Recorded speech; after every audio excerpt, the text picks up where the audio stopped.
was asked to do this presentation at the expo last year in Brainerd. I had no idea what I was going to do. I was like, well, you know what, the heck with this. Everybody says that these things aren't here. Well, the government finally opened up and said, well, yeah, they are kind of here. Then, of course, you've got Graves, Grush, and Favor, and Congressman Burchett, Luna, and a few others that are saying, these things are here, what's going on? So I said, the heck with it. That's what we're going to do. They are here. Thank you very much. Have a good day. I'm kidding. Disclosure happens every day when people report. And MUFON's got over 140,000. Actually, I think it's 141,000 reports right now. Granted, many of them are IFOs, but there's still a good 10 to 20% right around there that are unknown. And that is a huge, huge number. Where do we start with this? They are here. Well, let's start with Frank Drake, and let's start with the numbers.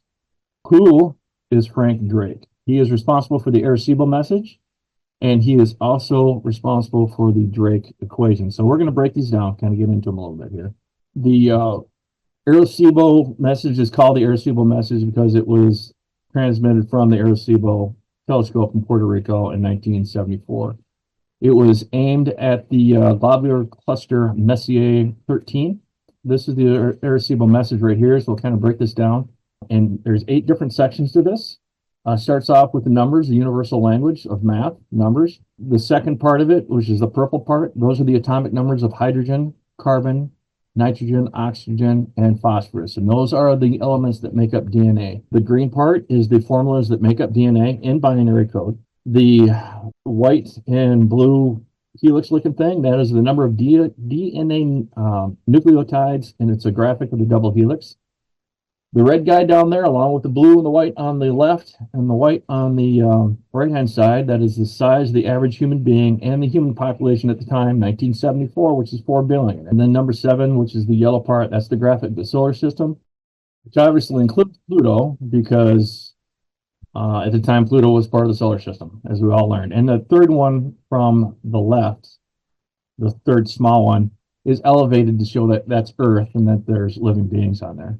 And then the purple part on the bottom is just a graphic of the Arecibo telescope. What did Carl Sagan have to say about the message? This is what he had to say.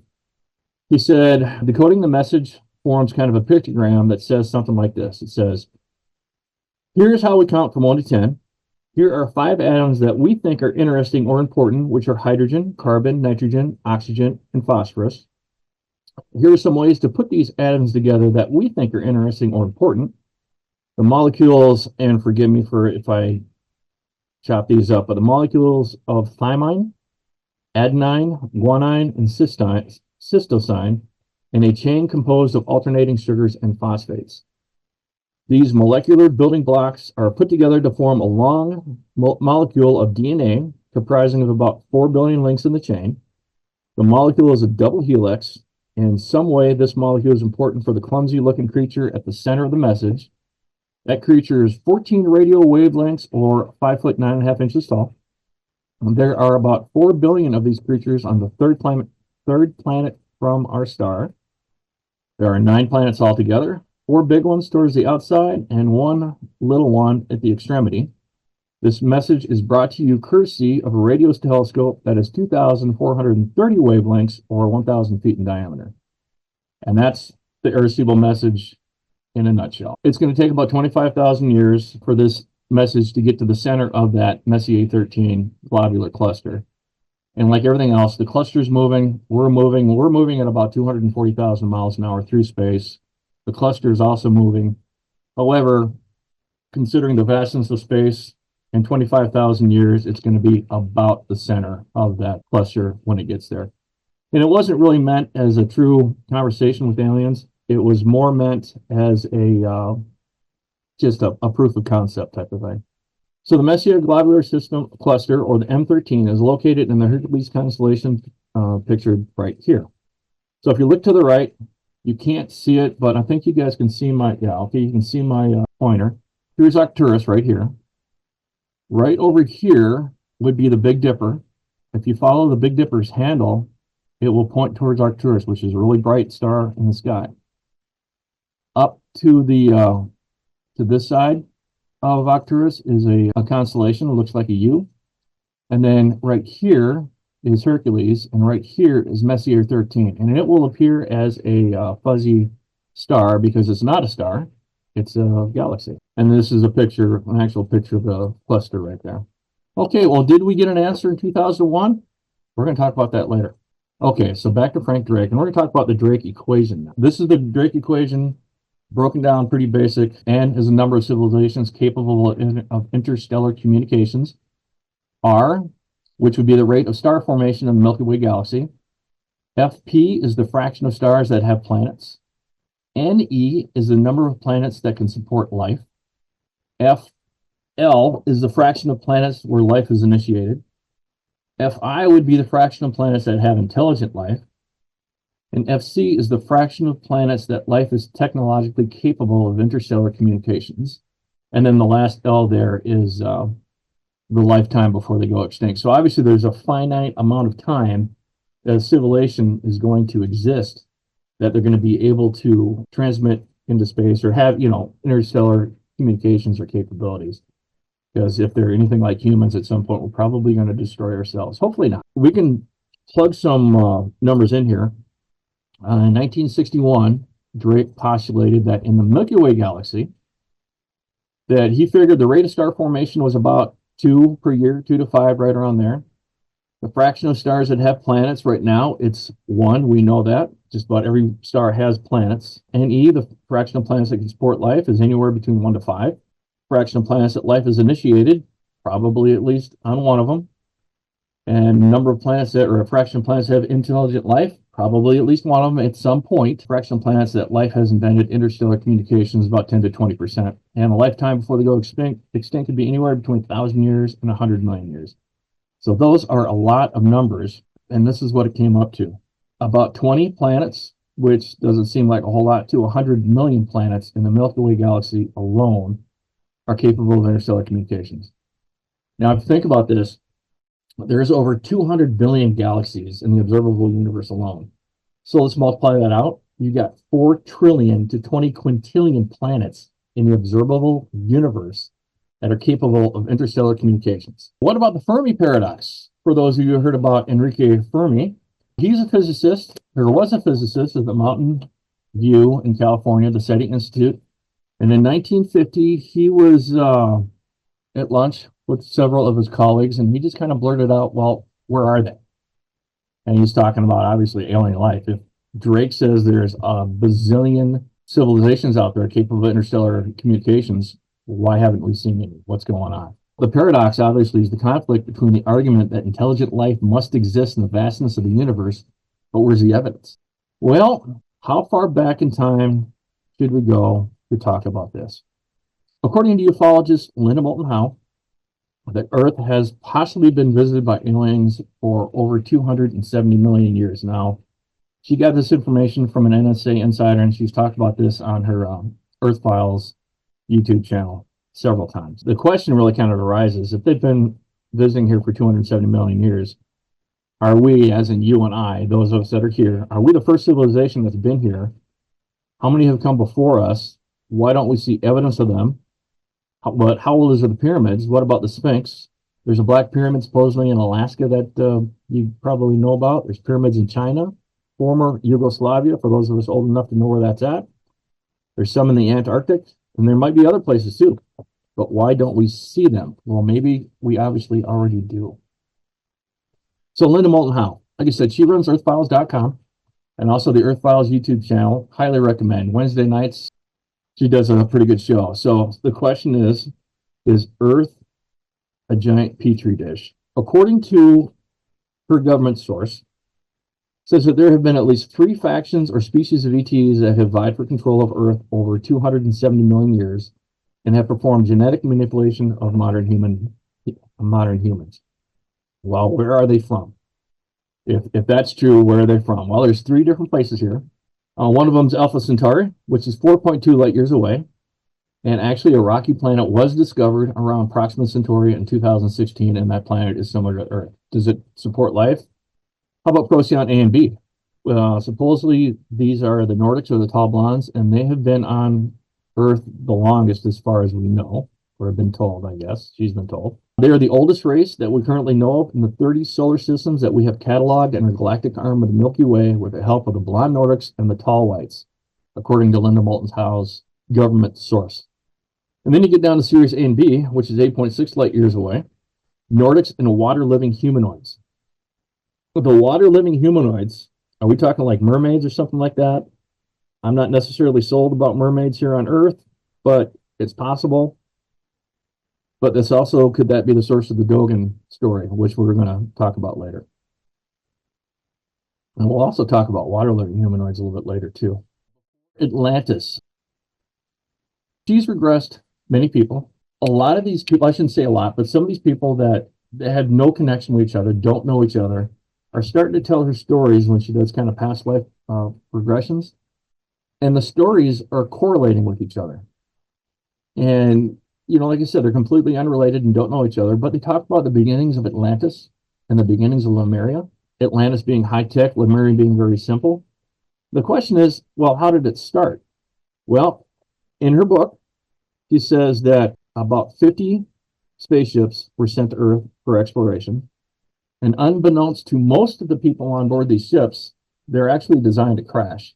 In other words, they're being forced to colonize Earth to see how that would go. I mean, that doesn't sound great, but that's what happened. That's what they did. Well, on one of these ships, there was two people. And these two people, one of them formed Atlantis, and one of them founded Lemuria. They had supposedly were using crystals for power, but the crystals went down with their ship. I guess I don't remember exactly. It's been a while since I've read this book. Again, highly recommend it. But their ship had actually sunk. So they were able to gather a few of these crystals, but not a lot of them. Atlantis, the person who broke off and went and did Atlantis, ended up going high-tech and supposedly even had human-animal hybrids, similar to those that are painted in Egypt. But throughout the course of time, they lost the understanding of how to use the crystals. Whereas Lemuria kept it simple. They just lived off the land and the sea, and they had retained the knowledge of how to use the crystals for power. Well, of course, Atlantis got jealous. They kidnapped the queen and destroyed Lemuria with tsunamis. 40 years later, the queen had finally accepted to help them, because that's what they kidnapped her for, to figure out how to use these crystals. She's like, yeah, sure, all right, fine, I'll show you how to do it. Well, of course, she was lying. She rigged the crystals to explode or destroy Atlantis. And there is a lot more to that story. I'm butchering it really bad. So again, I recommend the book. It's really good. But what happened after all of that? Well, supposedly the survivors, the Lemurians and the Atlanteans, had found their way to the area of Egypt. They said that the Sphinx was already there and was built by a much older race of beings, and that there's several more Sphinxes on the Earth. Many of them are eroded beyond recognition, but there's actually a sister Sphinx in the deserts of the Egypt area that will be uncovered someday. And that's what she talks about in this book, Secrets of the Sphinx. So these are the two books that she's got out. She may have some other ones out, but these are the two that I know of that I own. And they're very, very good. Really good books. Okay, the ancient Dogons. We told you I was going to talk about those. Well, in 1931, French archaeologist Marcel Grial had discovered them. He was told that the Dogons had received knowledge thousands of years ago from the Nomo. And the Nomo were supposedly these amphibious beings. Well, you're saying, yeah, right, okay, fine. Amphibious beings, we're talking mermaids again, they don't exist. Well, you know what? There are hundreds of stories about amphibious beings or gods coming down from the sky to bring knowledge to our ancestors. There's Hindus, the Greeks have stories, Native Americans, Europeans, Asians, and many other religions across the world have stories of amphibious beings. Originally, the Dogons, well, see, right now the Dogons live right here in Mali, out in the middle of the desert. So you're thinking, well, how in the heck did these amphibious beings get all the way into here? Well, they didn't. They started down here by Lagos, this general area on the coast of Nigeria. Sometime before 1000 AD, they had to flee to go up there to escape religious prosecution or persecution by the Muslims. That's just how that happened. So anyhow, now they live up here in Mali by the Niger River, but still out in the middle of nowhere. So let's talk about the Nomo a little bit. So the Dogons spoke of the Nomo, or teachers, that came down from the sky and lived in the ocean, but they helped the humans. They were mermaid or mermen-looking creatures They're amphibious beings, so they couldn't live long out of the water. So I don't know how this all worked. But to this day, the Dogons still celebrate the day of the fish, or the day that they came out and started helping. So they were taught about astronomy of the local solar system, which includes Jupiter having 4 moons, which obviously we know they have a lot more, but really they have 4 main ones that if you look through the telescope you can see, which are really cool. They were taught that Saturn had rings and that Earth was not flat. So I apologize to the flat earthers out there. The Earth is not flat, it is round. Earth revolves around the sun, and that our solar system is located in an arm of the spiral galaxy. They were also taught that the Nomo were from a star that orbited Sirius A, or Sirius B, which you can see on the lower left of this picture here, that little dot down there. They also spoke of a third star that's not been discovered yet. However, the gravitational studies show that there is a strong possibility that it does exist and that it has been in orbit, or that it has an orbit of about 6 years. So the Dogons knew that Sirius A was larger than the sun, which it is. And they also learned that, or they call the Sirius B, which, like I said, modern science didn't know anything about until recently. They called it Polo, which is a type, which breaks down to Po, meaning a type of cereal that's heavy, and Tolo, meaning a star, so heavy star. Well, in 1862, it was discovered, but it wasn't confirmed until 1970. And then in 2005, the Hubble Space Telescope provided further proof, and that it was a white dwarf. The Dogons knew that it had a 50-year orbital period. They knew that Sirius B was the size of the Earth, and that it was white and extremely dense, made from the heaviest metal in the universe, and that it spins on its axis. 1 teaspoon of the material of Sirius B would weigh over a ton on Earth. How is that possible that they would know that, if not given that information from either the Nomo or some other advanced civilization? I always found that the Dogons an incredible story. Okay, so we're going to kind of move into some classical accounts here. So the Babylonian priest astronomer Berosus Chaldeus wrote about a water monster somewhere between 290 and 278. The water monster's name was Oannes, and that it came from the sea. It had a body similar to the fish, or to a fish. It had feet like a man. It only lived in the water. And all knowledge was received from the sea monster Oannes after the creation. And the question is, well, is Oannes the same being as the Nomo? You know, is it the same species here that we're talking about? This relief right here is a depiction of Oannes. You can see right there, it's kind of neat. Okay, classical accounts. This information is from Richard Struthers, who wrote UFOs in Classical Antiquity for NASA in 2007. Why is NASA writing about UFOs? What are they trying to get at? What's that all about? Classical accounts from a paper written by Richard Struthers called UFOs in Classic Antiquity, published by NASA. Struthers concludes that any viable theory must reckon with the extraordinary persistence and consistency of the phenomena discussed here over many centuries. So, all right, so moving on. During the Second Punic War, and I got a few of them here in the Second Punic War, about 218 BC, Titus Livius wrote that there was a spectacle of ships gleamed in the sky. Ships in the sky. They obviously didn't have aircraft then, so what's he writing about? And then he wrote again that there was round shields seen in the sky, and this is the next year. So why are round shields flying through the sky? Again, that's probably extraterrestrial craft or something, because they obviously didn't have it then. During 212, he wrote a huge stone was seen flying about. Now, I showed this as a circular stone. I don't know if it was more of a cigar shaped or whatever. I have no idea, because this is all he wrote right here. But still, why would a huge stone be seen flying about? And why did he say stone? Probably because it was gray or silvery color or something like that. Okay, moving on here in 173 BC, Lanuvium, Italy, a spectacle of a great fleet was said to be seen in the sky.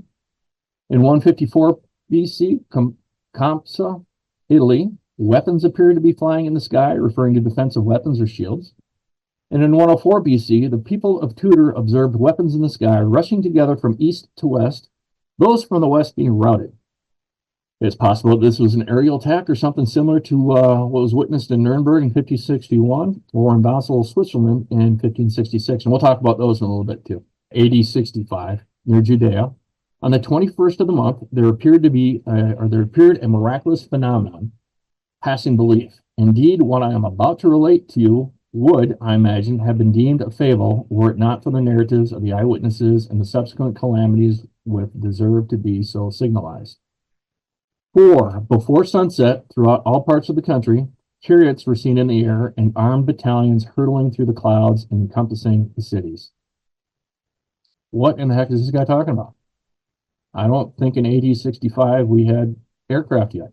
Again, it's just, they write about all these things, and we see this in antiquity, and we're just trying to figure out what the heck they're talking about. Okay, so 217 again, Titus Livius wrote, at Capena, 2 moons rose in the daytime.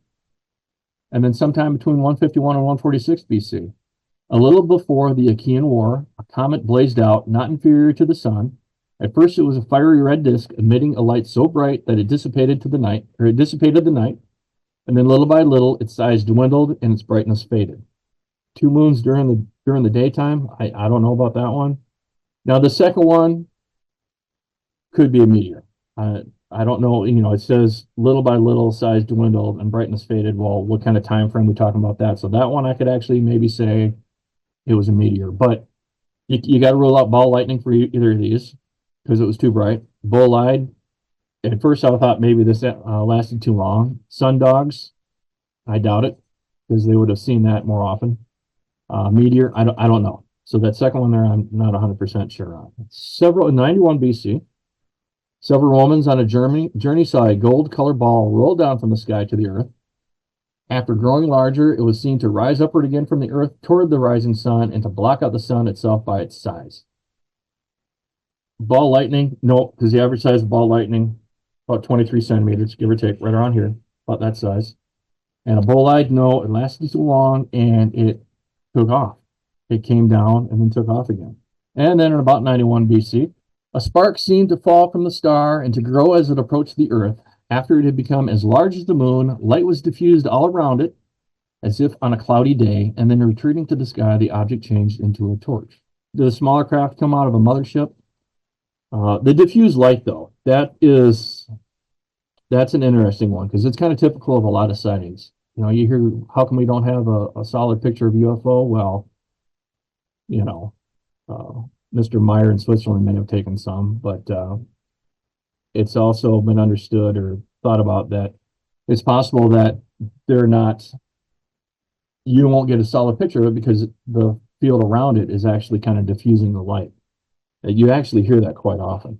It could be an energy field that surrounds the aircraft or the spacecraft or whatever that would allow for sudden accelerations and maneuvers and starting and stopping and transmuting and being able to go into the water and then take off up into space. Besides, this thing came down and then took off again. Meteors don't do that. Okay, so in 74 BC, Roman Empire, prior to battle between Rome and the Kingdom of Pontus, which is current-day Turkey or the Black Sea area, with no apparent change of weather, but all on of a sudden, the sky burst asunder, and a huge flame-like body was seen to fall between 2 armies. In shape, it was most like a wine jar, and in color, like molten silver. Both sides were astonished at the sight and separated. Lots of witnesses here, but if it was a meteor, why was there no impact and no noise? And it landed between armies. I think if they're coming to Earth, I think they kind of would know what was going on. So that was pretty amazing. I guess they're trying to stop that one. Another classical account in the Egyptian desert in AD 285 from the Diary of Saint Anthony. Anthony saw on the desert floor a large silver disc that suddenly vanished like smoke. We hear this a lot too. Could this be a count of missing time? Because this happens to today. It still happens where witnesses will see something and then it'll just disappear. That's very possible. They could have seen it, could have been abducted and then put right back where they were. And then the thing took off, and after it took off, that's when they kind of came to. As possible. Or it could have just vanished because that's how the propulsion system for that works. I don't know. I would love to know. All right, here we go. Oh, angel hair. This one is a good one. We're going to talk about this on a couple of slides here. So in AD 196, the historian Cassius Dio wrote, a fine rain resembling silver descended from the clear sky upon the form of Augustus. I did not, it is true, see it falling, but noticed it after it had fallen. And by means of it, I plated some bronze coins with silver. They retained the same appearance for 3 days, but by the 4th day, all of the substance rubbed on them and disappeared. In Calais, or Callus, rains of chalk. In Rome, rains of chalk. Are we talking about angel hair? 214 BC, Titus Livius. At Hadria, an altar was seen in the sky. Around it were forms of men dressed in shining white. In the district of Amiternum, in Italy, many places, forms of men dressed in shining white were seen at a distance. They did not approach anyone. The shining white, where is that? A silver bodysuit, white robes. Like I said, we're gonna talk about this, about white robes, actually, and it's kind of an amazing story with pictures. In AD 150, near Via Campana, between Rome and Capua, and I apologize to all the Italians out there if I'm butchering all these names. On a sunny day, a beast, like a piece of pottery about 100 feet in size, multicolored on top and shooting fiery rays, landed in a dust cloud, accompanied by a maiden clad in white. There was only one witness to the event, and that was the brother of Pope Pius I, again with the silver bodysuits and white robes. Now we're going to get into Renaissance art. Okay, so I guess we're going to get into the, oh, that's right, because it's after that. So, all right, so now we're going to talk about Renaissance art now. The argument for this is that the glories, and glories were representative of, well, right here, saints, angels, stars, or they're just symbolic. But my understanding of Renaissance art, and correct me if I'm wrong, is that during the Renaissance, artists were painting more what they saw and not necessarily symbols. I guess there wasn't a whole lot of symbolism then. But I'm not an art major. We talk about the crucifixion of Christ in 1350. So the painting of the crucifixion was painted in 1350. It hangs above the altar at the Visaki Tikani Monastery in Kosovo, Yugoslavia, for those who know who Yugoslavia is. It seems to depict a small humanoid sitting in a UFO looking over his shoulder at another UFO as if in pursuit or even in a race as he flies across the sky in what is clearly a UFO of some sort. The leading craft is decorated in 2 twinkling stars, one reminiscent of national insignia modern aircraft. So if we're looking at this first one right here, that looks a lot like a roundel.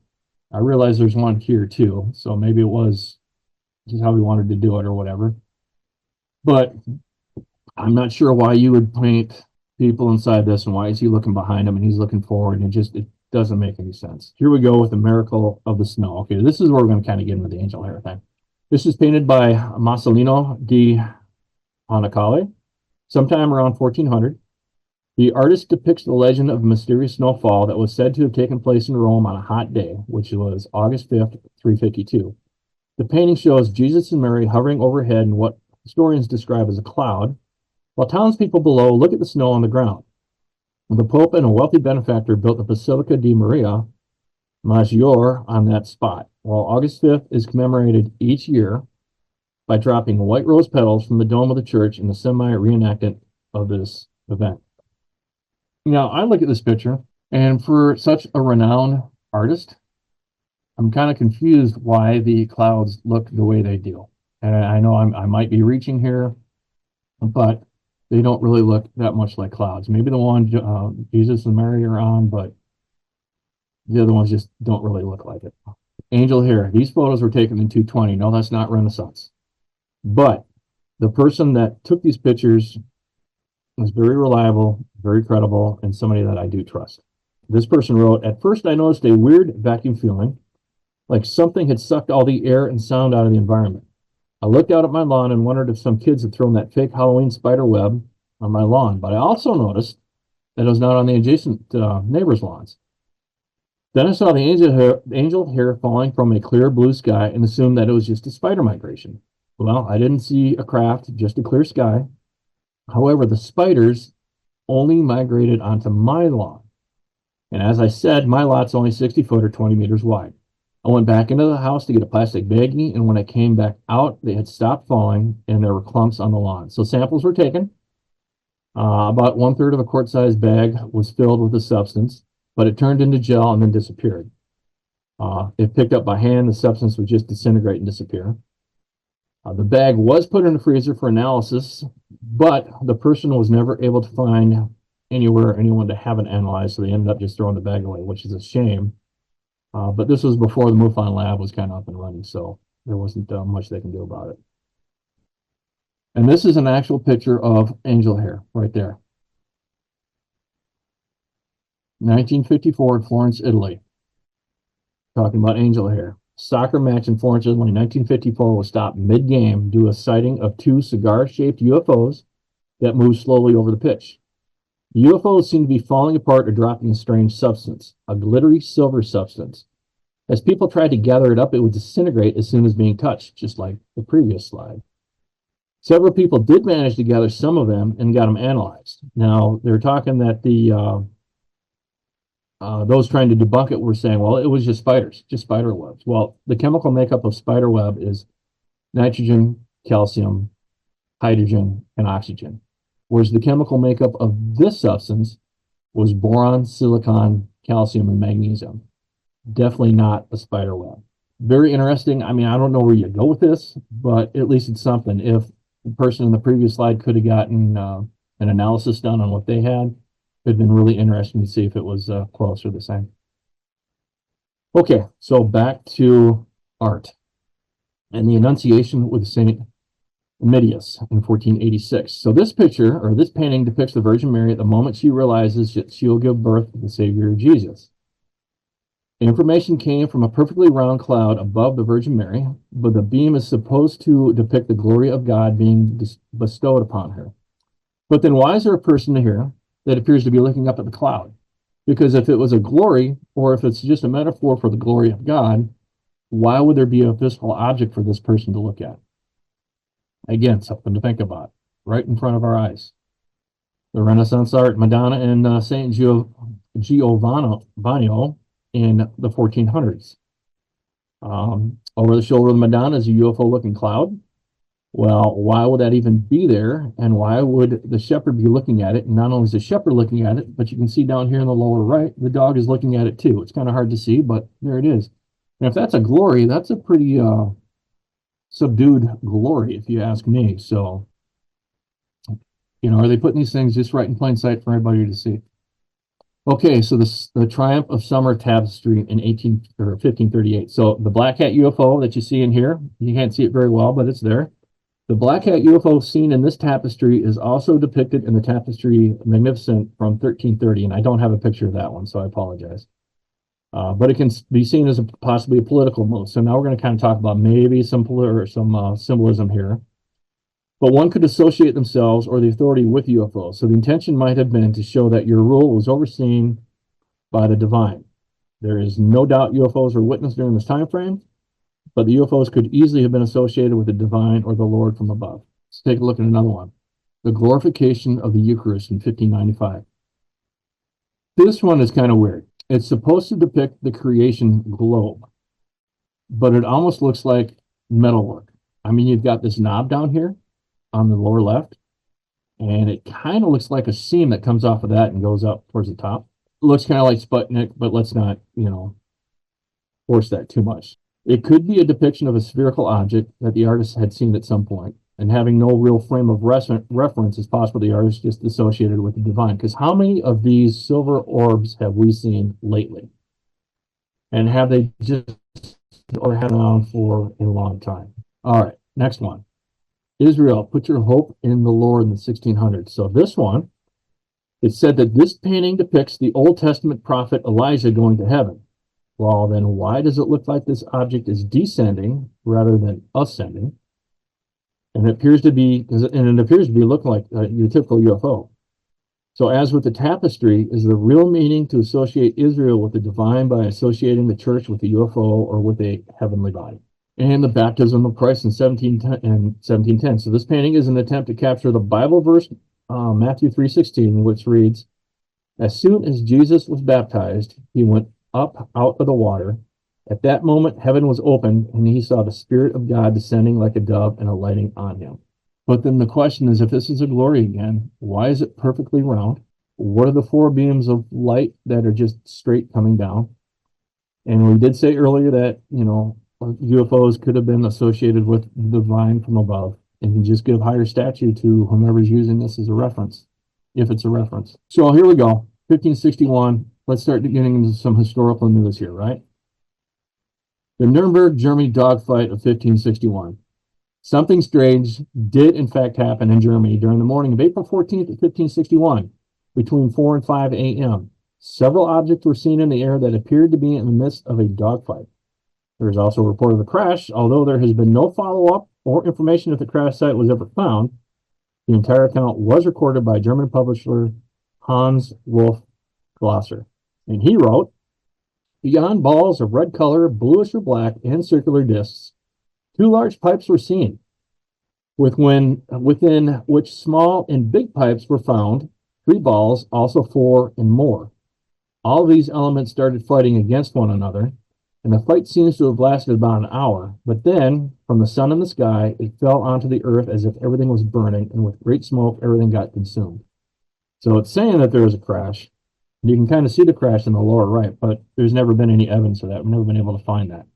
But why would they be writing about this type of stuff in the 1560s? And not only did it happen in 1561, it happened again in 1566 in Basel, Switzerland. So according to the historian Samuel Cosius, on 27 and 28 July and 7 August, many local witnesses in Basel reported seeing these celestial phenomena. The first is described as an unusual sunrise, the second as a total eclipse of the moon with a red sun rising, and the third like a cloud of black spheres in front of the sun. The last phenomena reads, "At the dawn of August 7th, we saw large black spheres coming and going with great speed and precision before the sun and chattered as if they led a fight. Many of them were fiery red and soon crumbled and then extinguished." Same thing as what happened in Nuremberg. Crop circles in Hertfordshire, England, in August of 1678. I'll just read this to you here. This is what the news thing here says. It says, "The mowing devil, or strange news out of Hertfordshire. Being a true relation of a farmer who, bargaining with a poor mower about the cutting down of 3½ acres of oats upon a mower's asking too much, the farmer swore that the devil shall mow it rather than he. And lo, it fell out that very night the crop of oats showed as if it had been all of a flame, but the next morning appeared so neatly mowed by the devil or some infernal spirit that no mortal man was able to do the like. Also, how the said oat lies now in the field, and the owner has not power to fetch them away." So he saw a flame at night, saw a light out there, because at that point electricity didn't exist. Well, it existed, but they couldn't figure that one out. It was neatly mowed or laid down. So is this really the very first documented crop circle? I would say probably yes. So crop circles have been around for a long time.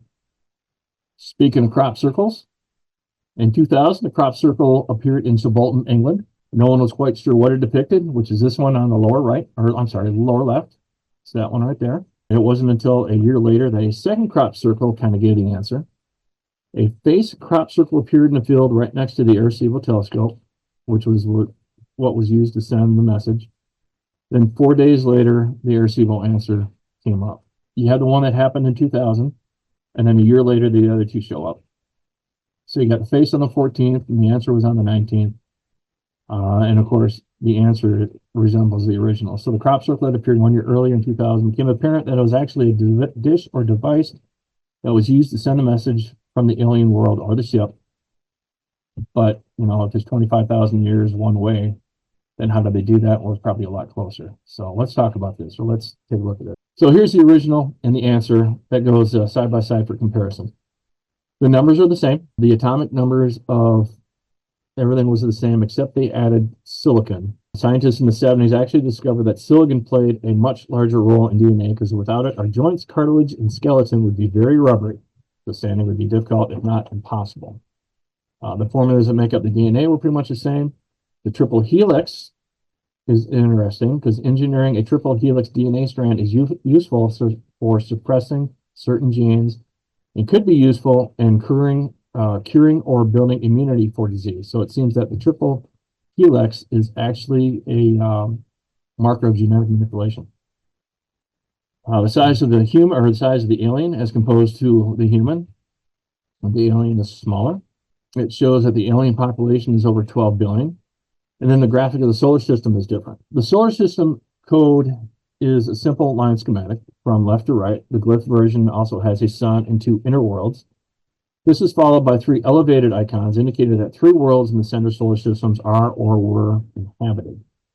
Then outside the elevated group, like two larger twin planets followed by two smaller planets. So it doesn't look like our solar system as far as I'm concerned. But some people say that it is possible that this altered solar system here actually is our solar system 65 million years ago.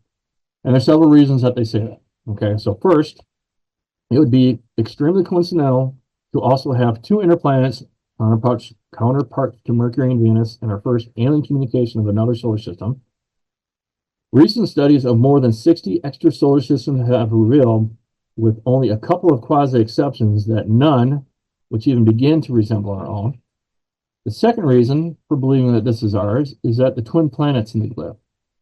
Since Pluto is thought by many astronomers now to be either an escape moon of Neptune or merely an errant member of outer solar system asteroids that could have wandered a bit too close to Neptune and was captured, sort of, in a resonance pattern with the planet. If the depiction of the solar system is from before that event, then the remaining outer planets should correspond with the two twin outer planets in this solar system, Uranus and Neptune, and then Jupiter and Saturn. A first impression of this schematic might be that these three elevated inhabited planets in the glyph correspond to Earth, Mars, and possibly Jupiter. That doesn't really make a whole lot of sense.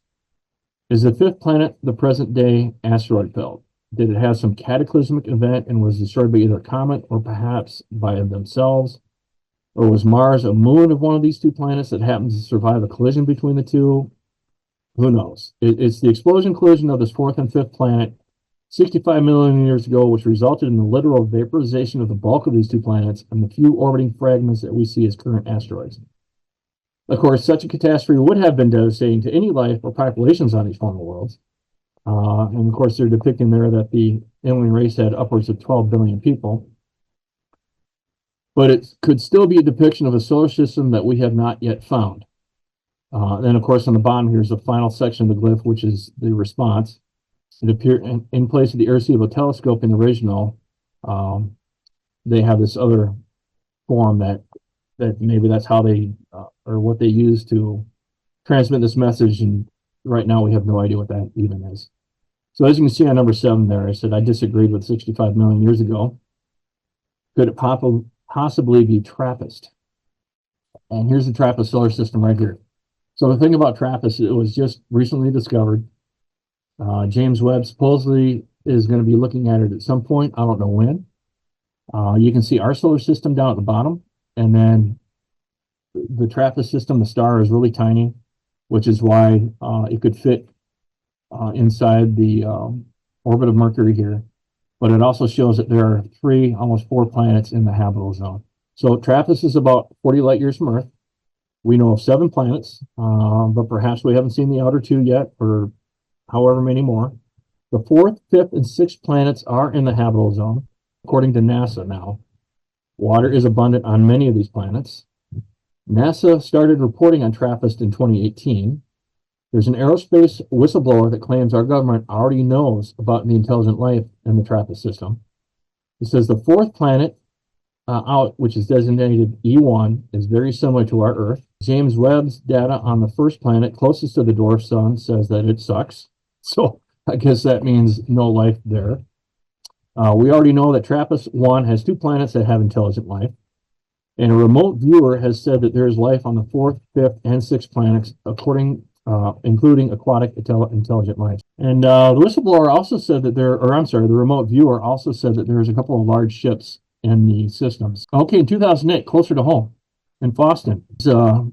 Just to begin with here, there is a difference between man-made and real crop circles. One is altered molecular compounds, physiological changes in the plants, appearance of rare radioactive isotopes that have been created by the technological application of some form of hyperdimensional physics to the living plants. It's a lot of big words, but mainly it says that the difference between man-made and possibly allegedly real crop circles is the real ones are going to have some really weird physics done to them. Boston is a small town, about 1,500 people in the greater Grand Forks area. There were 3 homesteads that had crop circles. that appeared that morning within 10 miles of Boston. Crop circles were symmetrical and evenly spaced with different symbols. Now, obviously, I've only got a picture of two. I don't have a picture of the third one. Supposedly, a UPS driver had found it, told the landowner. I'm not sure which one he found, but he found one of them, told the landowner. The landowner told the mayor. The landowner also said that at about 2 in the morning, his dog started going crazy with barking and howling and all kinds of stuff, and he had no idea what was going on. There have been no rumors of anybody doing this. No one's ever claimed credit. There's no trash or evidence that was left behind. So if it was a hoax, it took an incredible amount of talent and discipline to do all three of these, even if you had a team of people. And in the years, it still remains unsolved. Nobody has claimed credit for this. No one said anything about it. Moving on, Columbus, he sees a USO, and I'm sure a lot of you have probably heard about this. In October of 1492, at around 10 p.m. on the night of October 11th, 1492, Columbus spotted an eerie light glowing above the water. This account is from the life and voyages of Christopher Columbus, and he wrote, Christopher Columbus and Pedro Gutierrez, while on deck of the Santa Maria, observed a light glimmering at a great distance. It vanished and reappeared several times during the night, moving up and down in sudden and passing gleams, and taken by Columbus as a sign that they would soon come to land. Well, 4 days later, they actually did, which was kind of neat. But Columbus did, in fact, according to this, see a USO. And yes, early Americans, the Puritans, John Winthrop in Boston in 1639. In this year one, James Everall, a sober, discreet man, and two others saw a great light in the night. It stood and flamed up. It was about 3 yards square. When it ran, it was contracted into the figure of a swine. It ran swift as an arrow towards Charlton. When it was over, they found themselves carried quite back by the tide to the place they had come from.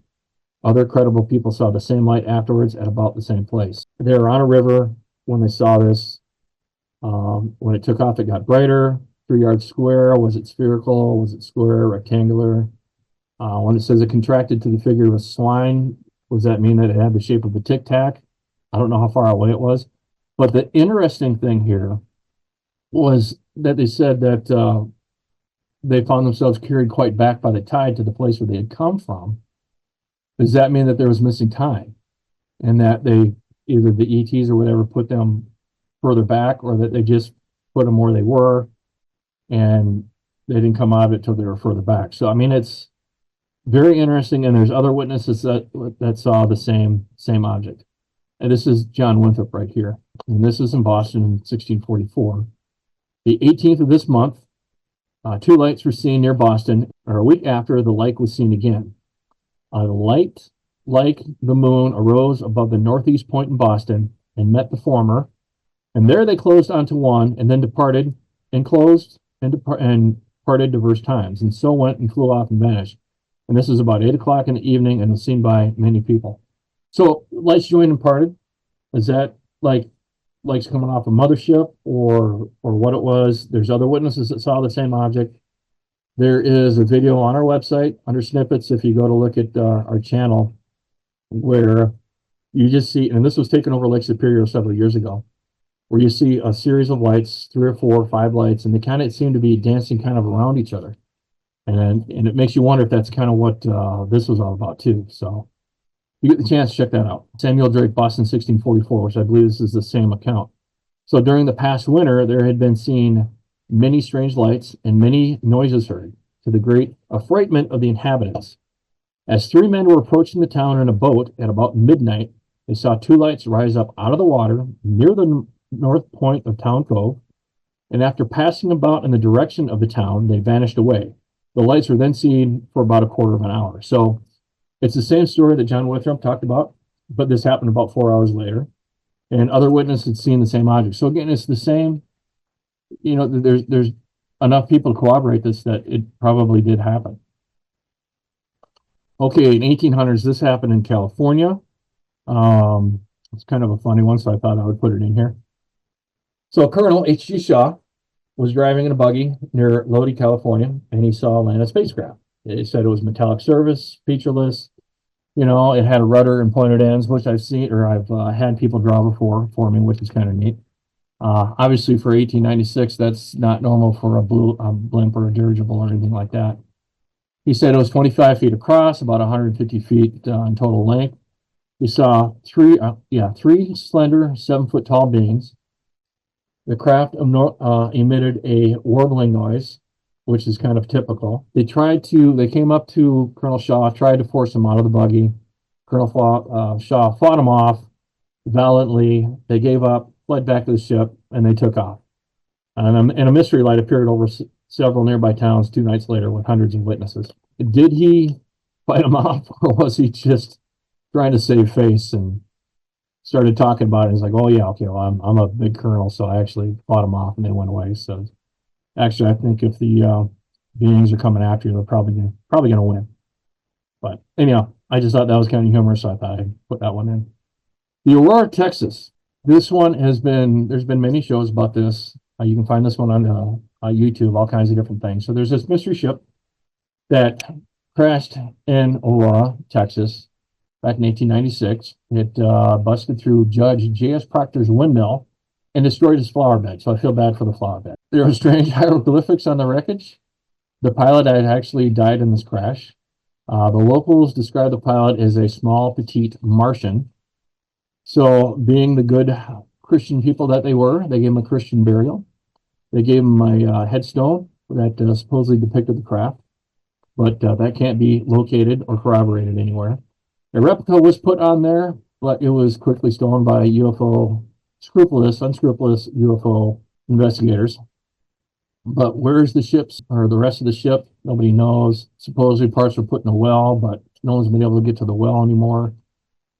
Is the body still out there? There is the records of the cemetery do say that there is a body of a petite Martian. I don't know exactly how they word it, but there is a body buried there that is not human, but it doesn't say where. So anyhow, like I said, there's a lot of stuff on YouTube on that. It's really interesting. Cape Girardeau, Missouri. This happened 6 years before Roswell, so it never gets any press, but this one is interesting. So at about 9:20 in the evening, the sheriff calls up the local Reverend William Huffman, and says that he needs them to come out to a crash site to read the last rites to some victims. Well, he thought he was coming out to a aircraft crash. Of course, once he got there, he quickly realized that it wasn't your typical aircraft. It was actually a UFO.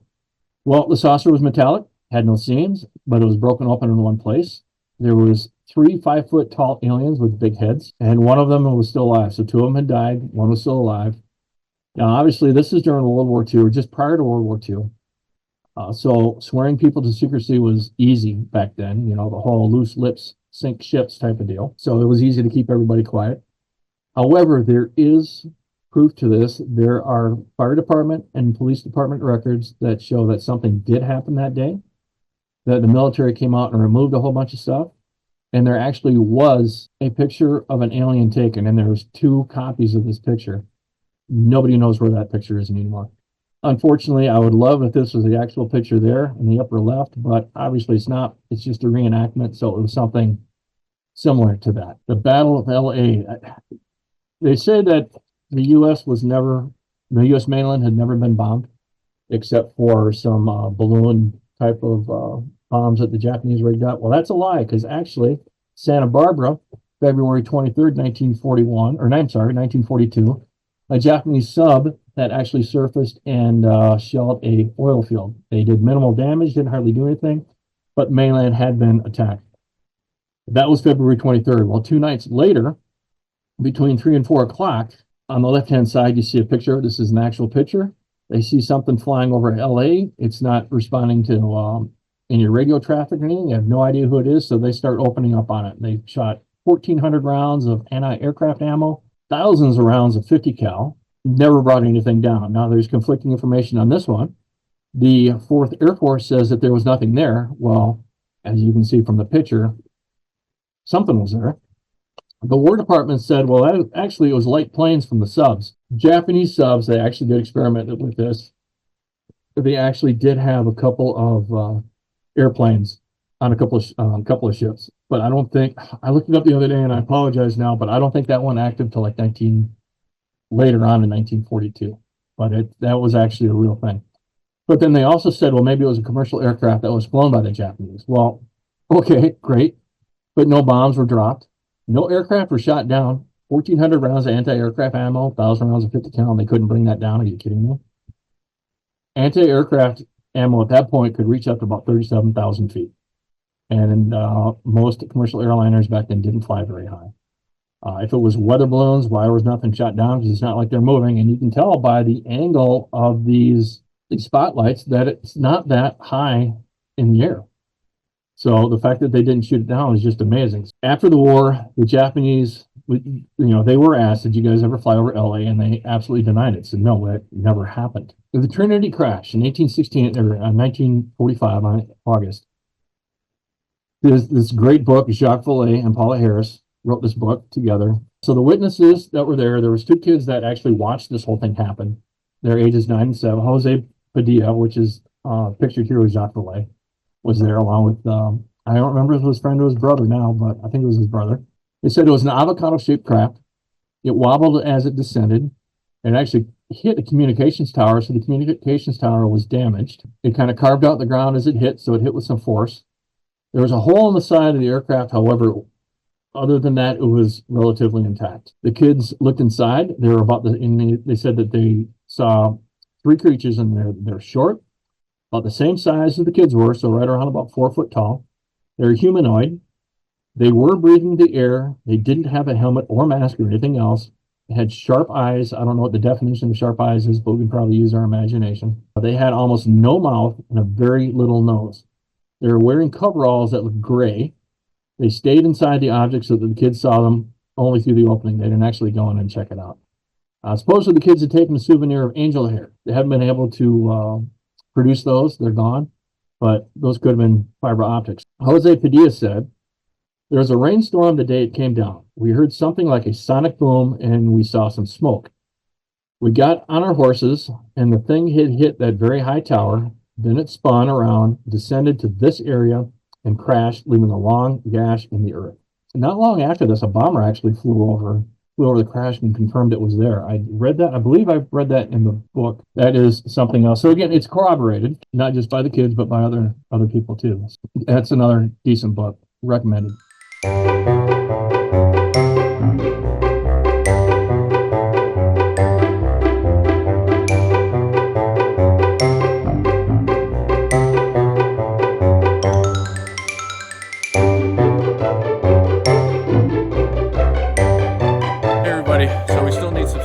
Obviously, we gotta build that number up. So I've decided I'm gonna go on an expedition and find those subscribers. I've heard tale of a super secret city of subscribers somewhere out in these woods. I'm gonna find them, and we're gonna have them all subscribed. So let the journey begin. Admiral Byrd, and I know this can be controversial for some people. So they had an official mission, Operation High Jump, 1947. This is just kind of a quick overview of it. It was supposed to be a 6 to 8 month mission designed to test extreme environments on military equipment. However, sources say that they had actually returned before the official ending date, and the reason was weather conditions. What? That doesn't make any sense. If you're there to test in extreme conditions, why would you leave if the conditions got extreme? It doesn't make any sense at all. Well, supposedly during the time that they were down there, Admiral Byrd had taken a small aircraft and took off, and he was gone for about 3 hours. He wasn't talking to anybody. Supposedly he had found an oasis. The account says that he looked down and saw possibly a woolly mammoth. He was intercepted by flying discs, and these flying discs had swastikas on it. And the people in the discs said that they were the Ariana. Possibly that's where the Nazis or whatever came up with the Aryans. A lot of that's conjecture. Nothing of that's been proven, so I don't know. And allegedly, during this time, the rest of the fleet was attacked by UFOs. Now, the Chilean newspaper El Mercurio had twisted Byrd's words in an interview that he said, where Byrd said that America could be attacked by ships that could fly pole to pole at incredible speeds.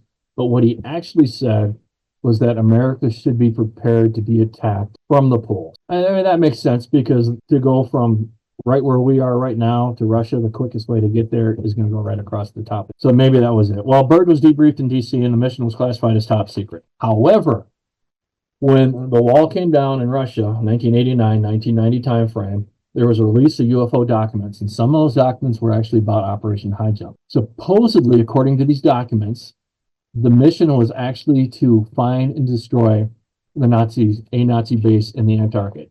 And that would explain why there was so many ships and so many men and equipment that went down there. Because if it was just for the other thing for testing extreme environments, you would need all the people that they had. Well, they had a whole bunch of people. It goes on to say that the UFOs, yes, were present, but they did not attack, which would make sense, because if UFOs attacked, why do we still have why was the fleet able to come back? If they were able to attack would obliterate. They didn't attack, they only wanted to warn. Now, supposedly Bird did disappear. He was gone for 3 hours. What was the truth? Your guess is as good as mine. I don't know. I haven't seen these papers from Russia. Maybe some of you guys have. Maybe some of you guys know where to find them. And if you can, that would be awesome. And you let us know, or you can find them and you can send them to us, and you'll get full credit for that, I promise. Okay, Roswell. Everybody knows about Roswell. Just about everybody knows about Roswell. Quick overview of Roswell. Rancher Mac Brazel found wreckage on his property in Lincoln County, New Mexico, which is approximately 75 miles north of Roswell. They brought it to the sheriff, who brought it to Colonel William Branchard at Roswell Army Airfield. And the next day, you see the paper right here, and the paper says that the RAF Roswell Army Airfield captures a flying saucer on the ranch in the Roswell region. There are many rumors regarding the flying disc became a reality yesterday when the intelligence office of the 509th Bomb Group of the 8th Air Force at Roswell Army Airfield was fortunate enough to gain possession of a disc through the cooperation of one of the local ranchers in the sheriff's office of Chavez County. Of course, the Army retracted that right away and said, no, it was just a weather balloon. And then you see underneath, I believe that's Jesse Marcel underneath with the weather balloon. Then later on, they decided to change it. It was actually Project Mogul, which kind of goes along with the whole weather balloon thing. But Project Mogul was about monitoring Soviet attempts at testing the atomic bomb. Then you ask, well, there was aliens supposedly found. What about them? Well, okay, so then they changed their mind again and said, okay, well, that was actually Operation High Jump, where we tossed dummies out and wanted to see how the parachutes and everything would work. And Operation High Dive didn't happen until the 50s. And this obviously happened in the 40s. Now, Major Jesse Marcel, who's an intel officer at Roswell Army Airfield, was put in charge, and he actually brought some of that wreckage home to show his family. He said it had writing on it similar to hieroglyphs, but the general had told him that he was wrong, and they had to change the story. But that's Roswell in a nutshell. Aztec, New Mexico. I like this one. Supposedly, this was in 1948, a controlled crash, and it was, of course, recovered by the military. It was a 100-foot diameter craft in near perfect condition, but it had a hairline crack on the outside. Once they were able to gain entry, and they used a cutting torch and a diamond-tipped drill bit to try to get in where this crack was, and they finally got in. They saw 2 deceased 4-foot-tall gray aliens, which is probably the pilots. The grays had bruises all over them and kind of a brown hue. Maybe that was from burns. They most likely died as a result of re-entry. When they re-entered, if they had the crack beforehand, the sudden pressure increase may have done them in. They had futuristic-looking cockpit-type chairs in the front panels. These chairs could actually change shape and size to accommodate humans. Panels and a curved countertop. There's hieroglyphic-type symbols and writing. These chairs were adjustable to any size, like I just said.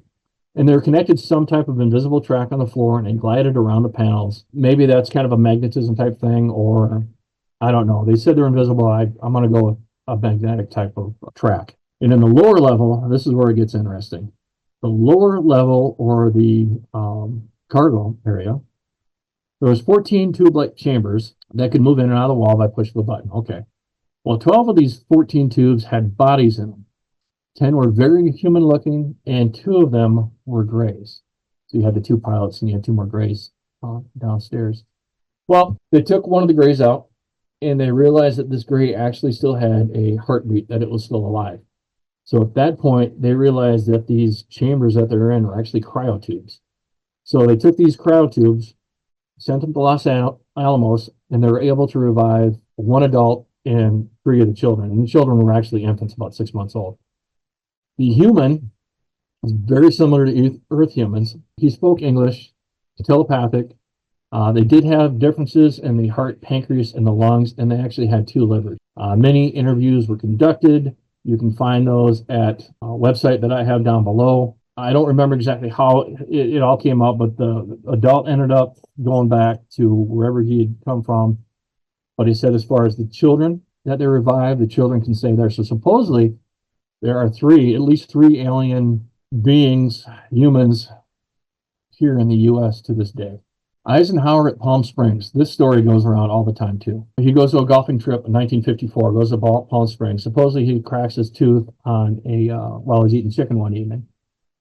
So they gotta get him to the dentist. Air Force One comes in, picks him up. The question is, did he go? We probably did go to Air Force or Edwards Air Force Base, but did he go to the dentist or did he actually go and meet with some alien beings? Now there is no dental records that I've been able to find or that I have heard. At first, he'd met with the Nordics, and the Nordics were going to give him superior tech, some wisdom, whatever we can do to help out. The only stipulation was they said, you got to get rid of your nukes. And of course, at that point, the Cold War was going on, and Eisenhower, he couldn't do it. He said, no, we're not going to do that.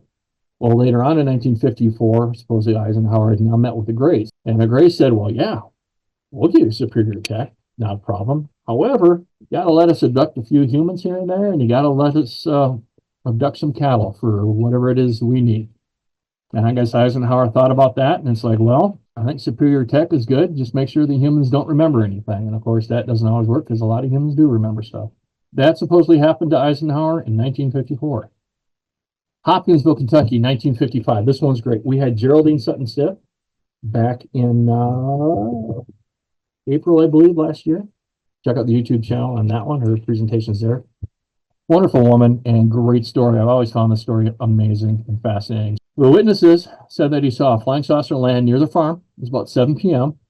And about an hour later, their dogs started going nuts. So they went outside to see what was going on. They were confronted by a small creature, and they soon realized that it was more than just one small creature. It was several.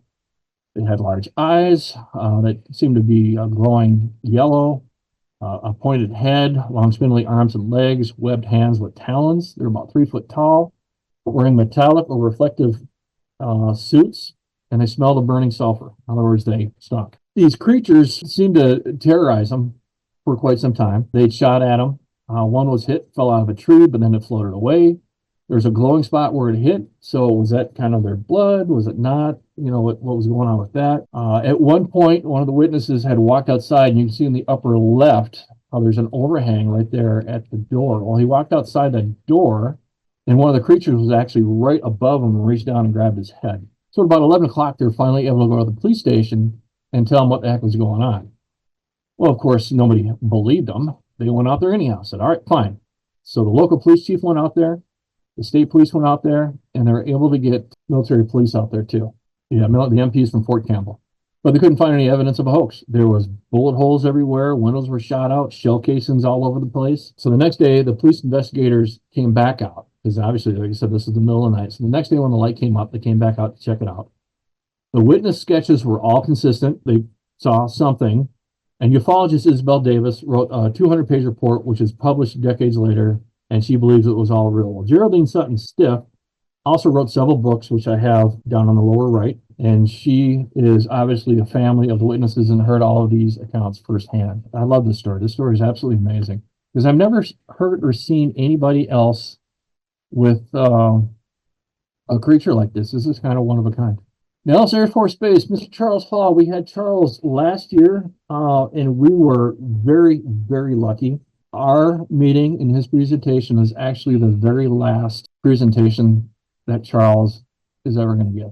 Thank you, Charles, for doing that. What happened with Charles, it was in the mid-60s at Nellis Air Force Base. He was in the Air Force, assigned to Nellis Air Force Base. He was doing some temporary duty up in Indian Springs Air Force Base, which is now Creech Air Force Base. Out on the ranges, he was a weather observer up there. All the other weather observers were giving him a hard time about this Range 4 Harry out there. And he's thinking, okay, you guys are just ribbing me. I'm the new guy. I get it. Well, when it comes time for him to go out there and do his thing, the guy that he is with is just stone cold scared, doesn't want to go out. In fact, he got out to one point and kicked Charles out and said, I'm not going any further. Charles goes out to the range. He does his thing.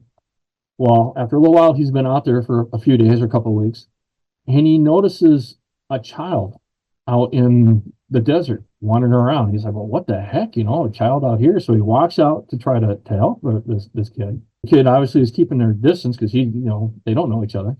He says, well, I tell you what, why don't you follow me back to the shack? We'll call your parents. We'll get you taken care of.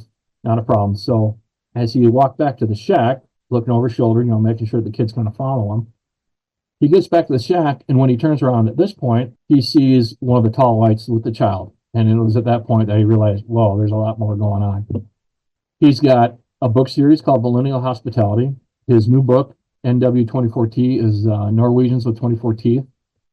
His books is more a memoir of his time in the Air Force, but he has some outstanding stories and anecdotes about his time at Creech Air Force Base or Indian Springs out in the bombing range. I highly recommend his series for that.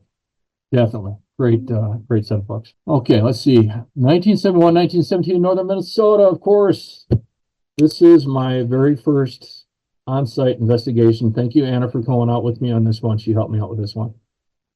Back in 2018, 2019 timeframe, right around there, probably 2019 at that time, because I had just become a field investigator.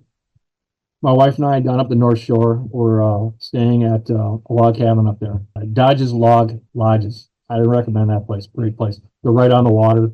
Small cabin, fireplace, and it's very rustic. It's beautiful. It's perfect. So that's my ad for them. Anyhow, I saw a magazine while we were there, and in this magazine there was an ad that said, "If you've seen anything up north, contact me." And it had a few other things. That was the main thing. I contacted this guy, and this guy said, "Hey, I got this really interesting case going on.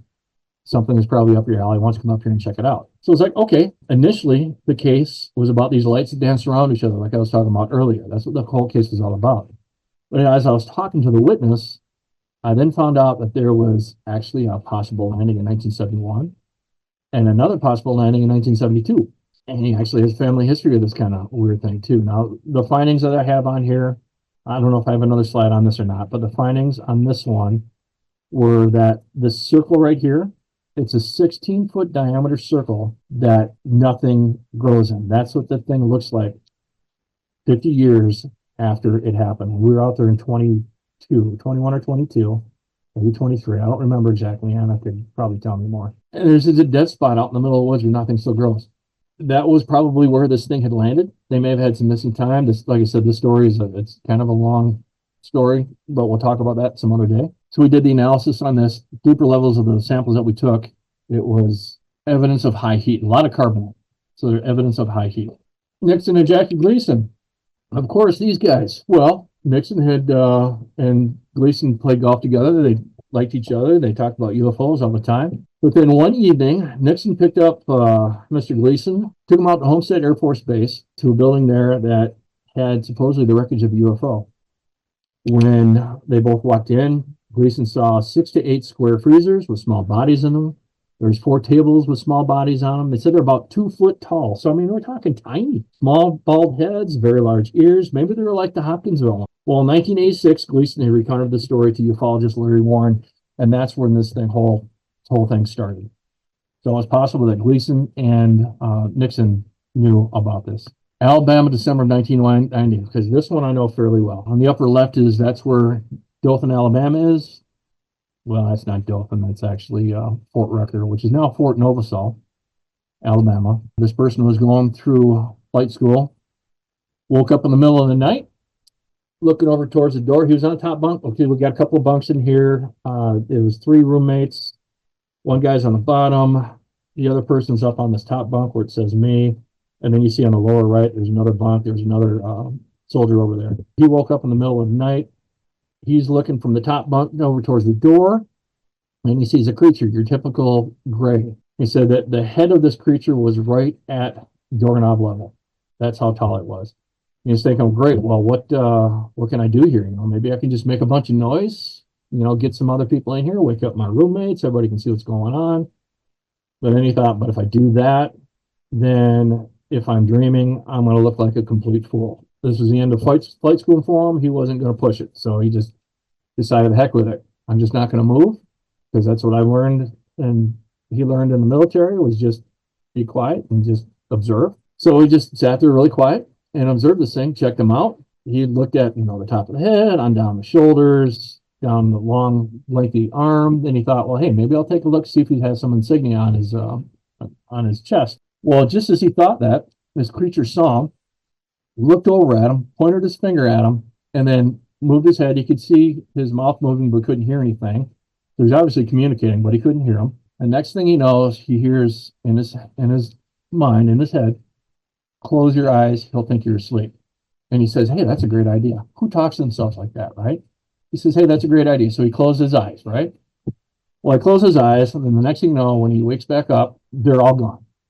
Everything is gone. Everything is back to normal. So he's thinking, all right, fine. Well, maybe the whole thing was a dream. Well, the next morning, as he's getting dressed, one of his roommates takes a look at him and says, hey, where'd you get those 3 welts on your back? And it was at that point he realized that it probably did happen. He said, oh, I have no idea. And then just went out of this day and says, I ain't talking about none of that because he wants to finish flight school. That picture in the lower left is about as close as possible to what he saw. That is really, really close. Okay, Wisconsin in 2014. This is an experience or resource team case, so I'm not supposed to talk about this. However, the witness to this does want to talk about it. Now, this was the one that she saw at first when she was out deer hunting in 2014 in Wisconsin. She was just checking out her camera, took a couple of pictures, didn't bother looking at it. She just wanted to make sure her camera was working. She was there for about an hour and a half, and she just got this feeling that maybe she needed to leave. So when she got back to wherever she was staying at the time, then she looked at these pictures and saw this entity. Now, she thinks that it's a ET of some sort. I'm thinking maybe it was a ghost of some sort. I know we're not supposed to talk about that kind of stuff, but I thought I would put these pictures in there because I figured you all might find them interesting. That and the story leads to a story about the people in white robes. James wears a white robe, May 1979. This is the same witness. She is out dropping off resumes right after college for her. She's dropping off resumes, and she runs into this guy that looks like a monk. He's wearing a white robe. Of course, she's got to stop and talk to him. He says, what, are you an apostle or something? He says, well, I used to be. Kind of taken back by that. He's like, well, okay, well, I asked you to describe what he looked like. He said, well, he kind of had a gold hue to his hair. He's about 5'10", average size. The white robe that he wore was similar to like a monk's. It had a rope around the waist that looked like it was natural fibers. Maybe it was twine or something. The guy had no idea who the president was, and she said that he actually appeared as if he wasn't even touching the ground. So they sat and talked for a bit. They talked about astrophysics. They talked about space travel. But this one message that he was trying to get across to her, and she still just couldn't grasp it, couldn't figure it out. He said, time has stopped. I don't know what that means either. No idea. These pictures here, completely, it's related, but it's not the same person here. But if you look at these pictures here, in these guys' glasses, you can see a person wearing a white robe in the right one. And if you look over at the left side, I don't know what these green lines are. I have no idea. If you look over at the left one, you can actually see a group of people wearing white robes there. Now, when this guy took this picture, he swears up and down that there was nobody there except these two guys, the guy taking the picture and the guy holding the fish. So very interesting, but supposedly James looked like one of these guys. Back to the story here. They get done talking. She invites him to her house because he has no place to stay, no food, nothing like that. She noticed that when he got up off the ground, after them sitting and talking, that his robe wasn't dirty, like at all, like he ever even touched the ground. So she gave him directions to her house. Now, granted, this is back in the 70s, so I know that it sounds weird now, but this is back in the 70s. So she gave him directions to her house. She had to go drop off another resume. So she went and dropped off this resume and then found a phone booth and called her roommate and said, hey, this guy, James, he's coming over. I don't know when he's going to get there. Well, supposedly he'd already gotten there. And she's like, how in the heck would he already get there? And he made some kind of mention about, well, one step for me is actually a mile for you. Well, I don't know what that means, but holy cow, that's moving fast. So anyhow, so she got home and they made dinner. They made some chicken, but he wouldn't eat it. He had a baggie on his waist that had beans in it, and that's all he would eat. It said her cat loved him, which was kind of weird, but that was it. Well, the next morning, he abruptly left. He said, I'll see you again. I know how to find you. And he walks out the door. Well, she's like, wait a minute. She runs out the door, and he's gone. Nowhere to be seen. No idea where he was. So fast forward a year. At this point, she's moving to New Hampshire. And as she's moving to this house, comes up to this house, well, James is right there in the driveway with another monk. Okay. Well, he knew where she was going to be. How? How did he possibly know? So she asked him, well, where have you been? He says, well, they have to go to their ship every year. Well, her friends thought that this was just a crazy person, so get away from him. But how did he find her? Things went on again. He said that I'll find you again. She moved some things in, and when she came out again, he was gone. Well, he's trying to give her the same message that time has stopped, and she still doesn't get it. Still doesn't understand what he's talking about. So we fast forward another year. And now in a different part of town, they're going out to eat. This is in Hillsborough, New Hampshire.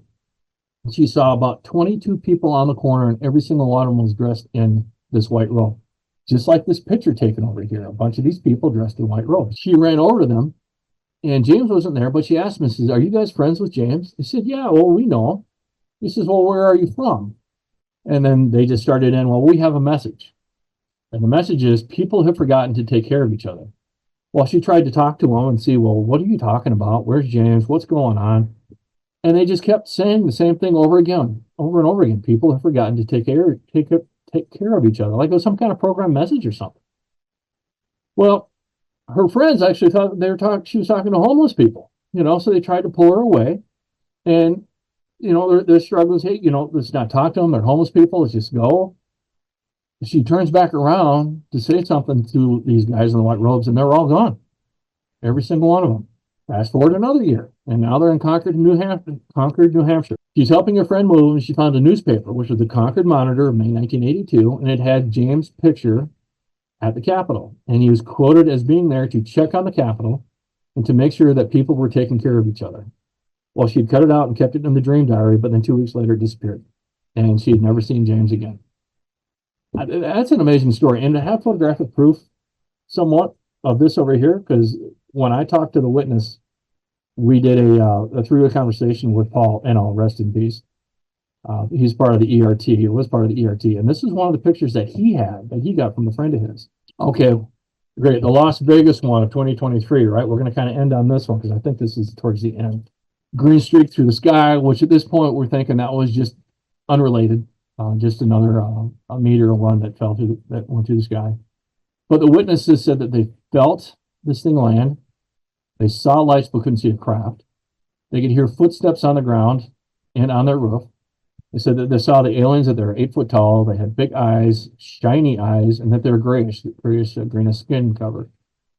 Well, the next day the police set up a surveillance video. Why would they set up a surveillance video if nothing happened or if this was a hoax? Now, I should have a couple of videos with this. Yep, right here. Okay. Now, on this one, watch up here on the upper part of this fence. You'll see a shadow, but it doesn't look like a shadow. It actually looks like something is there.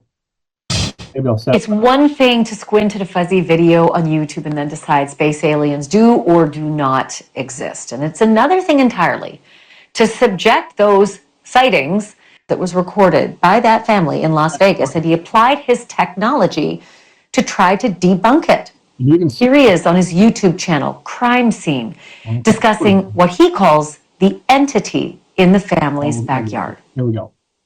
We can take a video and look at whether or not there is an artificial artifact added to it or not. And in this case, we can definitively say, to a degree of scientific certainty, that this entity, this thing in the video, is there in the physical reality in which the Kenmore family is also there. Like, this is so critical because you can clearly see through the slots in the fence that there is a leg motion moving from the right to the left side of the screen. And clearly it is behind there. So this isn't just like a head floating in space. This is a head of that is somehow that does not have full opacity, that the opacity of the head of the shadow is only at about 33% opacity versus a normal shadow, which would be at 100% opacity, or an object in the screen, which is at 100%. And this isn't anything that you did. It's just what you were able to determine that this shadow being or this being in the shadows, possibly creating its own shadow or smoky filter or cloaking technique, is not only cloaking itself from the people there, but cloaking itself from the camera itself, in that it's minimizing our ability to identify pixels inside of that shadow. Okay, so he goes on and talks about that quite a bit, but point being is I found this fascinating because, just like I said, it looks like a solid object. Now there was one more that I wanted to show you, and this was actually an entity that looks like it's behind the fence itself. Let's play this real quick. I noticed something insane, and I want everybody, my two friends who will watch this, to take a look down, pay attention to two areas. We're going to look down here on the bottom right behind their fence and right up there. But we're going to first start down here because I found something crazy. Spots I wasn't even focused on holding more mysteries. For this video.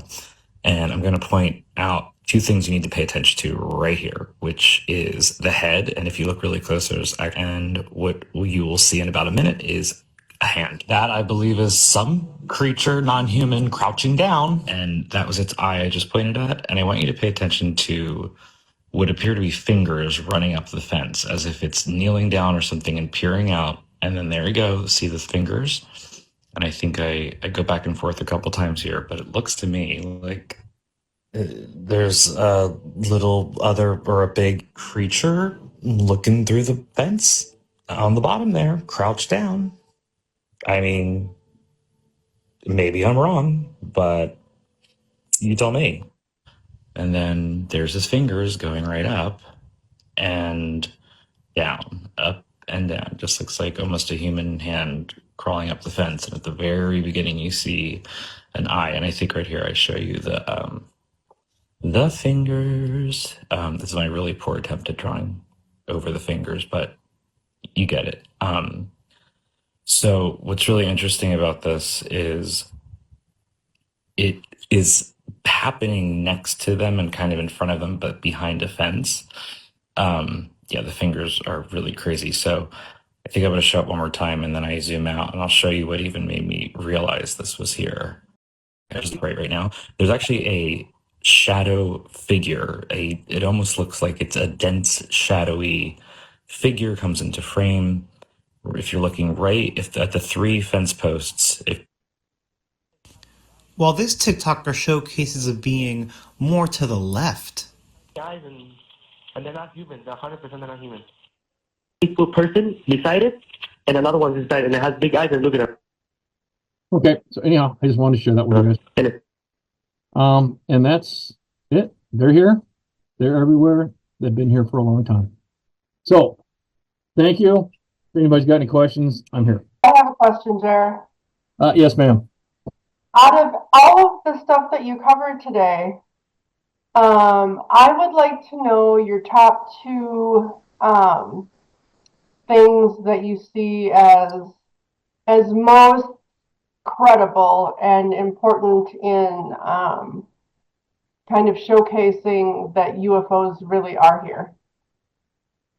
That's a good question. I mean, obviously, you got to go back to Roswell one because you know darn well that happened. There's so much that goes along with that. And the other one I would probably have to say is the person that saw that thing in flight school, because I'll tell you all that was kind of a big deal. I mean, I'm not going to say it wasn't expected, but it wasn't expected. But I still thought it was a really neat thing. So it's probably where I have to go right now. I'm not sure. I mean, there was a whole lot of them that I covered, and it goes back so far that you just can't discount it anymore. There's just so many stories out there that it makes sense, So the fact that they're still trying to cover it up is just kind of mind-boggling. I mean, I can kind of see the whole national security thing. Okay, yeah, got it. We don't want the bad guys to have this kind of tech or whatever. But at the same time, can we kind of come together and start being a human race instead of, our fiefdoms? But whatever. That's kind of how I look at it. So, we'll just start here. Brad. Yes, sir. Yeah, I'm a little confused about the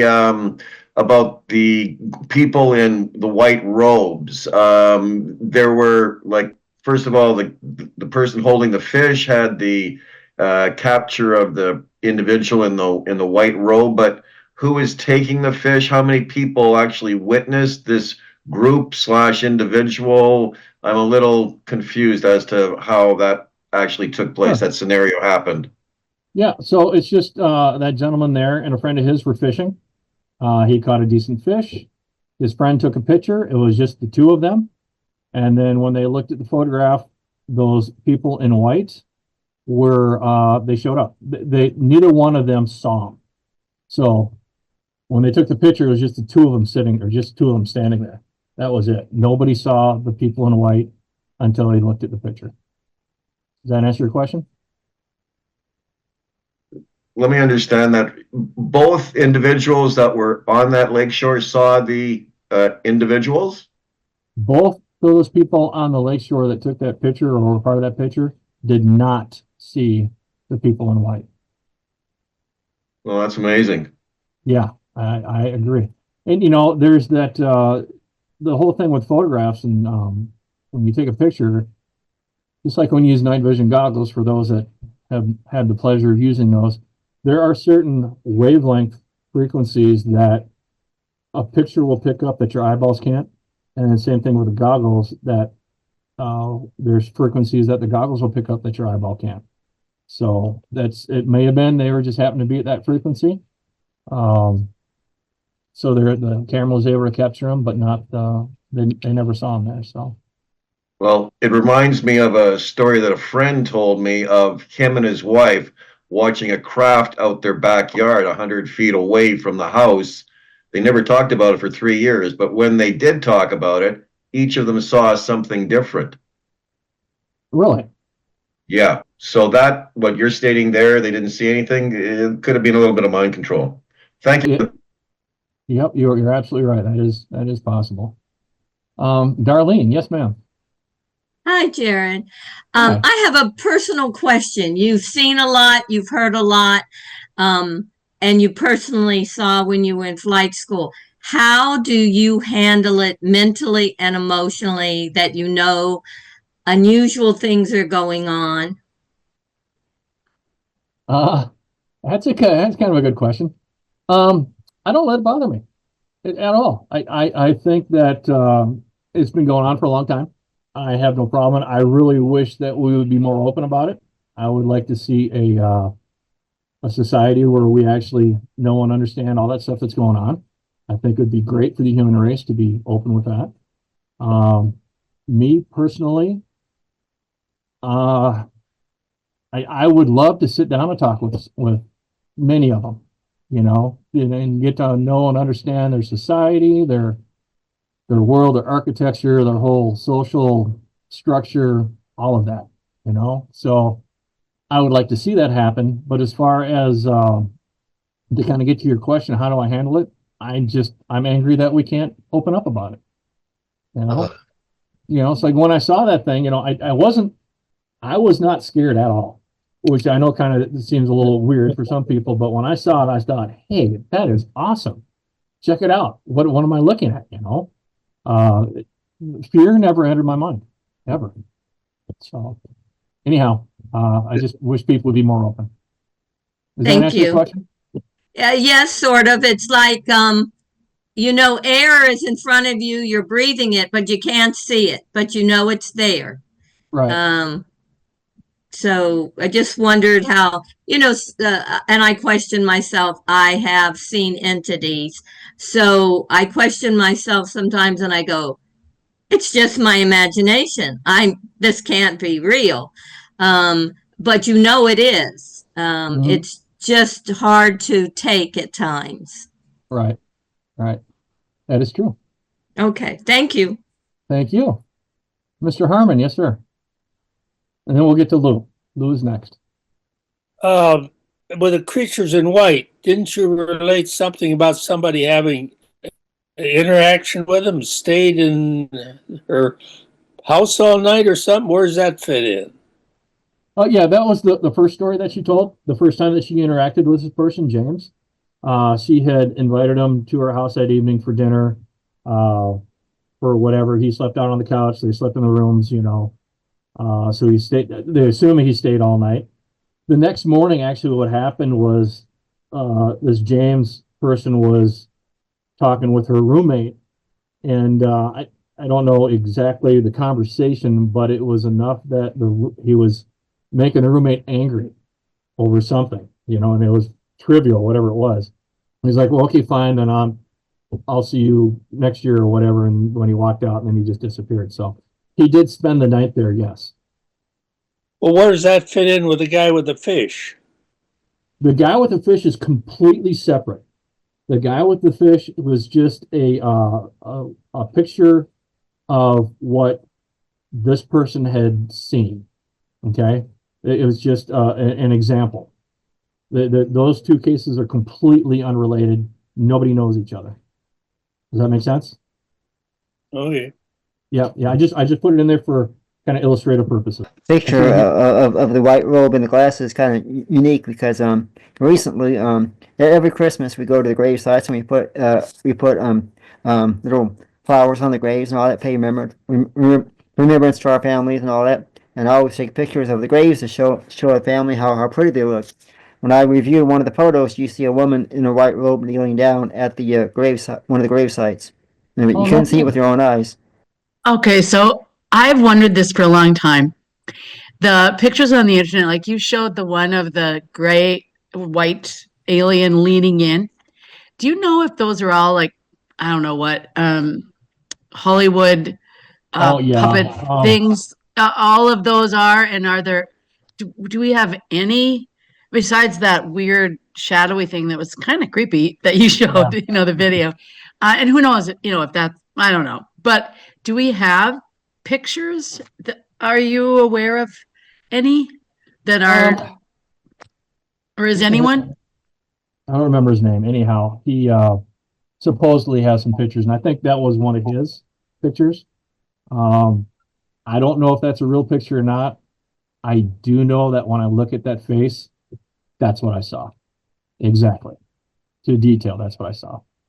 The one that's really white, the one that's leaning in, because I was going to say, does anyone else get a visceral feeling from that one? That one has always, I've always gone, oh, back away from me from that picture. So I wanted to know if anyone else had the feeling. I have not had contact, but or, you know, anything. Yeah. But that one, whenever I've seen it, I'm like, oh, that feels like a presence. So, but maybe it's just well done artistry. I don't know. Thank you. Yep, you're welcome. You're welcome. Oh, on that. Hi, Bill. Yeah. I read where it was, I believe Truman's administration, they talked to E.T. and E.T. told them to keep this quiet because he said in other planets where they opened it up right away without acclimating the people, the planets went nuts and they couldn't get things under control and everybody went goofy. Their religions went down the drain, this went down. So I don't know if that has anything to do with them keeping everything so hush-hush all the time. Looks like they're starting to open up with it now, but. Right. And it probably should take a little bit of time to get people acclimated to it. You know, I mean, those of us that are here at this meeting wouldn't have a problem with it at all. I have no doubt. However, there's enough people out there that, you know, you're right, probably just going to go a little nuts over the whole thing. So that's possible. So disclosure is not going to happen anytime real soon. But, you know, maybe a slow trickle would be nice. I'm sorry? I said a little here and a little there and a little here. Yep. A little truth here, a little truth there. That would be perfect. So, thank you, Bill. I hope you can hear me okay. I'm losing my voice. I don't feel well this weekend. I'm actually wondering about your story. Have you ever been regressed? Have you ever discovered more about what happened to you that night? No. I tried once, and the person was just starting out doing the whole hypnotherapy type thing, and she really wasn't able to get me under, and just it didn't work. So I wouldn't mind doing it again. Just did you? I have to throw it out there, of course, just because I'm like that also. But Sarah Cosme, she's the level 3 practitioner. Mm-hmm. I am also. I'm a level 3 QHHT practitioner. Oh, you are. I'm here in Fargo, so I'm part of the. But yeah, when you said that about her, I'm like, oh, hey, me too. But anyway, I just wanted to ask you if you had ever had the experience like that. But get a hold of me if you want to try something else. So send me a message straight to me. Send me a direct message with your email address, and then we'll talk. We'll talk. Yeah. Okay. Thank just you. had to throw it out there, but yeah. Yep. Perfect. Good presentation, by the way. Oh, thank you. Thank you. I was hoping I didn't bore everybody. Not at all. Hey, Jared. Yes. Just wanted to mention that Ellie is on our provider list for the ERT. Oh, there we go. Perfect. Then I've got your info, Ellie. Thank you. Someone asked about genuine alien photos. I recall seeing one that was given an example of believed to be genuine. It was taken down in Puerto Rico, and there's a small gray alien standing right on the edge of a jungle area there. So, can't remember where I saw this. It probably in one of the MUFON journals.